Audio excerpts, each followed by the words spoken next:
अभी तो कोचिंग बाजीराम से कोचिंग कर लिया सर हमने। अच्छा, कंप्लीट हो गया है। और आप लोग जैसे कि वहाँ पे कुछ फी पी के होंगे, कौन से सेशन में आपने कंप्लीट किया? Last year sir, last year. Okay, इस बार एग्जाम दिया आप लोगों ने? होता है ना, अपन लोग पहले एनालाइज करते हैं क्वेश्चन पेपर, फिर 2-4 कोचिंग को पकड़ते हैं, फिर उनके मटेरियल देखते हैं, फिर एनालिसिस होता है। तो जितने लोग ने ये सब किया था उनका नहीं हो पाया होगा। I am absolutely sure about this. So we also did the same mistake, that's why now those who were predicting कि करंट अफेयर आएगा बहुत ज़्यादा, पर वो उतना एक्सपेक्टेशन से उतना आया नहीं करंट अफेयर। स्टैटिस्टिक्स जो पोर्शन था, स्टैटिस्टिक्स वो ज़्यादा थोड़ा आ गया पोर्शन। इस साल के क्वेश्चन पेपर सच बताया तो कुछ अलग थे। It's was not feeling like we are giving UPSC. अब क्या बोले अब, लेकिन है तो यूपीएससी। मैंने पेपर 1 में क्वेश्चन अटैम्प्ट किए थे 76 क्वेश्चन, ठीक है। बाकी उसमें गैम्बल वाला क्वेश्चन ज़्यादा था, मतलब 35, हाँ ऑलमोस्ट 35 क्वेश्चंस मैंने गैम्बल किए थे उसमें, मतलब 50-50। वो 50% कितना सही रहेगा कितना गलत रहेगा, इस वजह से। सी सेट अच्छा गया आपका? सी सेट ब्रदर नॉर्मल ही रहता है। सी सेट का उतना इशू नहीं होता है। लोग बोलते हैं कि जैसे सी सेट नहीं निकला मेरा, ये हुआ, लेकिन सी सेट ऑलमोस्ट वही पैटर्न फॉलो किया।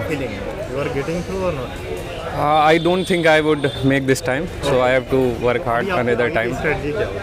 आगे की स्ट्रेटेजी यही होगी कि अब से ये चीज़ तो पता चल गई कि स्टैटिक पोर्शन पिछले साल भी आया था ऑलमोस्ट 40-50%। करंट से रिलेटेड कम था पिछले साल भी, लेकिन था 50% वेटेज था उसका। तो अब अपन लोग को ये लगता है कि अपन लोग को पहले स्टैटिक्स सबसे ज़रूरी है, स्टैटिक्स क्लियर करना। उसके बाद करंट पे कम देखना, लेकिन देखना है उस पर भी। तो इस बार थोड़ा ब्रॉड वेव लेकर के चलना है, एनालिसिस पे भरोसा नहीं करने का। इस बार भरोसा अपनी किताब पे, अपने नॉलेज पे, कितना टाइम दे सकते हैं उस पर करने का है। Okay sir, okay, thank you.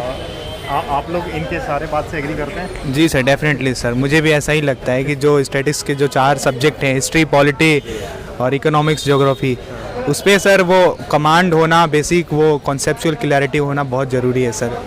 और sir current affair sir dynamic है ही, कोई प्रेडिक्शन कुछ है नहीं उसका कुछ, बट वही है, अब गेम है ये, मतलब एक गैम्बल है, क्या करेंगे। Current affair is a gamble we can say. अब उस पर जो हमारे हाथ में जो स्टैटिक्स पोर्शन है, तो हमें उस पर, मुझे ऐसा लगता है कि जो सेम स्ट्रेटजी रहेगी। जी सर, डेफिनेटली हमारी भी सेम स्ट्रेटजी रहेगी। आपकी भी सेम ही रहेगी? नहीं, सेम है, वो सही बात कह रहा है एकदम। अगर प्री निकालना है सच में, तो स्टैट्स के ये भी क्वेश्चन गलत नहीं होने चाहिए। जी, बिल्कुल सही बात है। आप लोग यहीं पे ओआरएन में ही रहते हैं? नहीं, करोल बाग रहते हैं हम लोग। अच्छा, करोल बाग रहते हैं। हाँ, वहाँ पे रहते हैं। तो रूम रेंट कितना है? अभी तो 6 जा रहा है, वैसे 8 लॉकडाउन में कम कर दिया, 6 वैसे 8 जाता है, 8 के आसपास रेट होता है। पीजी की बता रहे हैं? पीजी। अच्छा, आप लोग पीजी में रहते हैं? हाँ, पीजी में। खाने पीने का क्या सीन रहता है? टोटल कितना खर्चा जाता है महीने? मंथली खर्च 12 के पकड़ लीजिए। अगर आप 12 के आसपास लेते हैं तो 14, मतलब रहने खाने का 12 के आसपास, 11-12। बाकी पढ़ाई का निकाल दो अपना अलग, पढ़ाई, लाइब्रेरी वगैरह का सबका। ठीक है। अच्छा, अभी एक इशू चल रहा है कि मतलब मेनली इशू ये चल रहा है, या फिर मार्केट में लोग ये कंफ्यूजन में है कि whether I should choose online और ऑफलाइन। तो आप लोगों को क्या लगता है इसे? मैं तो ऑनलाइन के लिए कह दूंगा। नहीं, ऑनलाइन के लिए कह दूंगा मैं। कोई अपना ओपिनियन भी? हाँ, नहीं, अगर देखो यहाँ पे हो, ऑनलाइन क्लास ले रहे हो तो इतना ख़राब नहीं है, टाइम बच जाता है उसमें। आने जाने का टाइम बच जाएगा, और बैक भी हो जाता है, पॉज हो जाता है, लेक्चर नोट्स अच्छे से बन जाते हैं। बस क्रॉस क्वेश्चन वगैरह नहीं हो पाती है। अच्छा, इतना है। और क्रॉस क्वेश्चन वैसे भी ऑफलाइन में कहाँ ही कोई डाउट नहीं करता है। ऑफलाइन में भी बच्चे बहुत होते हैं, 800 बच्चे हो गए, 600 बच्चे हो गए, तो उसमें क्रॉस क्वेश्चनिंग होती नहीं है। जाते हैं बच्चे, लेक्चर लेते हैं, चले आते हैं, और उसमें आने जाने का टाइम लगा लो, और भी दिक्कत होती है। लेक्चर छूट भी जाता है कभी, तो दोबारा नहीं होगा। ऑनलाइन में रिकॉर्डेड मिल जाता है, और थोड़ा सस्ता भी है ऑनलाइन। और ये कुछ आप बोलना चाह रहे हैं? सर, ऑनलाइन में एक बेनिफिट और होता है कि आपकी नोट मेकिंग अच्छी हो जाती है। आप अच्छे से कलरफुल पेन यूज़ करके 5-6, 4-5 जो भी पेन यूज़ करना है, आप कलरफुल नोट बना के, अभी मेरे फ्रेंड है जो कर रहे हैं, तो वो लोग नोट मेकिंग उनका बहुत प्रॉपर तरीके से बन रहा है, नोट बहुत सही तरीके से वो बना रहे हैं, जो हमें ऑफलाइन में नहीं करने को मिला था। और बाकी जो जाने आने का टाइम, जो एक्स्ट्रा टाइम, जो सीट का समय होता है, वो जो एक्स्ट्रा हमें देना पड़ता है आने के लिए, पहले आके बैठो, वो सब हमारा बच जाता है टाइम ऑनलाइन में। ऑनलाइन में बस यही है कि जो बैकलॉग, जो बाजीराम का एक सिस्टम अच्छा है कि वो 2 दिन के अंदर लेक्चर वो डिलीट कर देते हैं, तो बच्चे के ऊपर वो बैकलॉग नहीं रहता है, वो छोड़ता नहीं है कि मैं बाद में देख लूँगा, वो उसी टाइम कर लेता है। ये बाजीराम की स्ट्रैटेजी मुझे अच्छा लगा ये चीज़। बाकी कोचिंग में क्या होता है, वो रिकॉर्डेड रहता है तो बच्चा छोड़ देता है, वो सोचता है कि मैं बाद में आराम से करूँगा। ऑफलाइन में क्या होता है, आप पढ़ लिया, आपने नोट्स बना लिया और वो चीज़ आपके साथ रह गया, आप बात के लिए नहीं छोड़ते हो। तो वो ऑनलाइन में है कि जो बाजीराम का स्ट्रैटेजी वो ज़्यादा सही है कि आपको तुरंत 2 दिन के अंदर डिलीट हो जाते हैं चीज़ें और आपको करना ही पड़ता है, एनी हाउ आपको करना ही पड़ेगा। तो वही है, अब ऑनलाइन ले रहे हो तो आप बैकलॉग मत रखो, मतलब अपने ऊपर प्रेशर मत बढ़ाओ एक्स्ट्रा चीज़, ये बार बार प्रीवियस लेक्चर छोड़ के और जो करंट लेक्चर है तो एक बर्डन, एक्स्ट्रा बर्डन मत रखो। ऑनलाइन साथ साथ करते रहो, उससे जो लेक्चर हो रहा है कोशिश करो कि ऑनलाइन लेक्चर है तो ऑनलाइन तुरंत वो लाइव क्लासेज ही ले ले।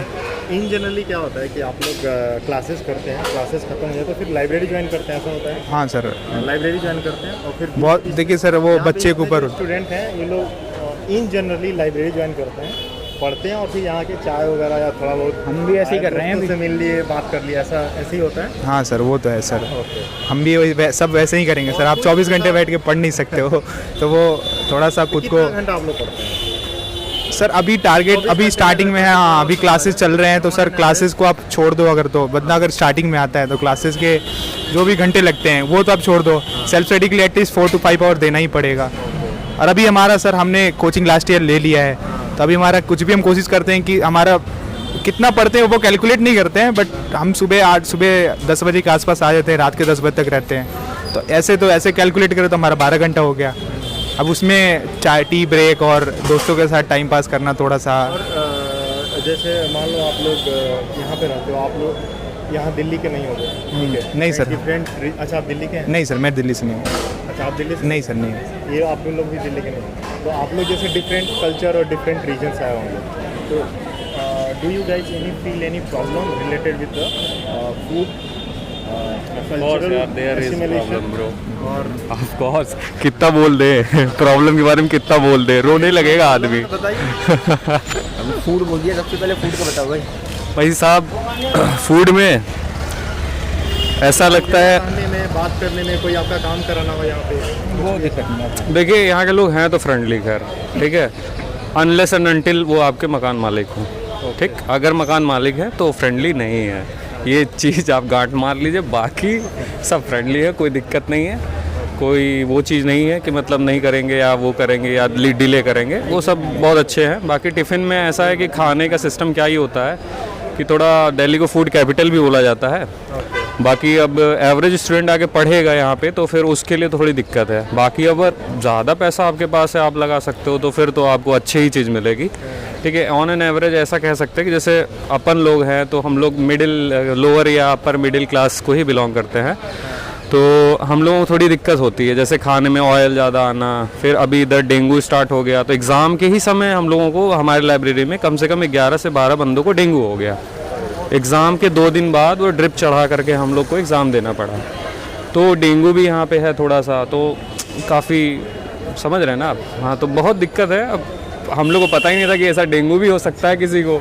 यहाँ पे हम तीनों लोग हैं, हमको और इनको दोनों को डेंगू भी हो गया था एग्ज़ाम के ही समय में, तो फिर थोड़ा सा उसमें भी पढ़ाई का थोड़ा सा झटका लग गया। बाकी सब ठीक ही है और तो सब सही है। बाकी थोड़ा सा इधर एटमॉस्फेयर, हाँ एटमॉस्फेयर तो अच्छा ही है। जनरली बोला जाता है दिल्ली में आप रहते हैं, WHO का रिपोर्ट बोलता है कि 5 साल आपकी एज कम हो जाती है, तो उसकी तो बात मत बोलिए मैं यहाँ रह रहा हूँ, जब मैं पहली बार यहाँ कदम रखा था तो मुझे लगता ही नहीं था कि इतनी शॉर्ट ब्रीथिंग क्यों हो रही है। समझ में ही नहीं आता कि इतना जल्दी थक क्यों जा रहा हूँ। सीढ़ी चढ़ रहा हूँ, 3rd फ्लोर पे पहुँच रहा हूँ, अपने ही फ्लोर पे पहुँच रहा हूँ, थक जा रहा हूँ, ठीक है। तो 1 महीने के बाद लाइफस्टाइल एकदम सीडेंटरी हो गई पूरी तरह से। और यहाँ के पार्क भी हैं, तो अगर वहाँ आप टहलने जाते हो तो वहाँ पे आपको धूल मिलेगा, चारों ओर ट्रैफिक ही है, तो बीच में एक बेचारा अकेला सा पार्क, वो क्या संभाल लेगा। हाँ, तो धूल भी है। तो बाकी कुछ लोग बोलते भी हैं कि जैसे दिल्ली में रहो तो आपको एक दिन ऑन एन एवरेज 40% मतलब 40 सिगरेट के बराबर आपको कुछ ऐसा सुनने में आ रहा था।